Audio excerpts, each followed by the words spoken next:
वळूयात पुढच्या बातमीकडे। नवरा बायकोमध्ये राडा झाला आणि खुनाचा उलगडा झाल्याचं पाहायला मिळतंय।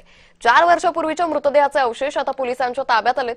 4 वर्षांपूर्वी आरोपी सचिन उगले यानं त्याचा मित्र सुनील जाधव याच्या सहाय्यानं विनोद नवले नामक एका 34 वर्षीय युवकाची शस्त्राने मोक्सून हत्या केली होती। त्याचा मृतदेह मेहकर ते मुळा रोडवर असलेल्या एका हॉटेलमध्ये मागे जमिनीत पुरून ठेवला होता। तर या संदर्भात अधिक माहिती घेऊयात आमचे प्रतिनिधी प्रफुल्ल खंडारे यांच्याकडून। प्रफुल्ल, नवरा बायकोमध्ये वाद झाला आणि त्यानंतर 4 वर्षापूर्वी झालेल्या खुनाचा उलगडा झालाय, काय अधिक माहिती?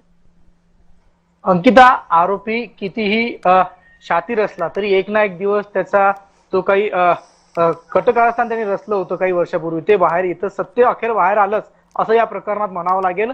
4 वर्षापूर्वी मेहकर तालुक्यामध्ये या ठिकाणी विनोद नवले नामक एका युवकाला या ठिकाणी मारलं होतं, त्याचा खून केला होता आणि हॉटेल पैलवान या हॉटेलच्या मागे त्याचा मृतदेह जमिनीत पुरून देखील ठेवला होता। 4 वर्षापासून जे आरोपी आहे याच्यामध्ये सचिन उगले आणि सुनील जाधव हे दोघं जण राजरोसपणे सर्वसामान्यांमध्ये वावरत होते। मात्र निमित्त ठरलं सचिनचं आणि त्याच्या पत्नीचं किरकोळ भांडण झालं आणि पत्नी थेट पतीची तक्रार देण्याकरता पोलीस स्टेशन गाठला आणि पोलीस स्टेशन गाठल्यानंतर पतीची तक्रार करत असताना 4 वर्षापूर्वी केलेल्या काळ्या कृत्याचा पाडा देखील पत्नीने पोलिसांसमोर वाचला। ज्या पद्धतीने पत्नीने आरोप केला की 4 वर्षापूर्वी एक खून जो आहे तिच्या पतीने केला होता, तातडीनं पोलीस जे यंत्रणा संपूर्ण सतर्क झाली। ज्या ठिकाणाचा उल्लेख निश्चित प्रफुल्ल, त्यामुळे एकंदरीतच आता या सगळ्या प्रकरणानंतर कशा पद्धतीने पुढील कारवाई होते हे पाहणं महत्त्वाचं ठरेल। तुम्ही असेच जोडलेले राहा।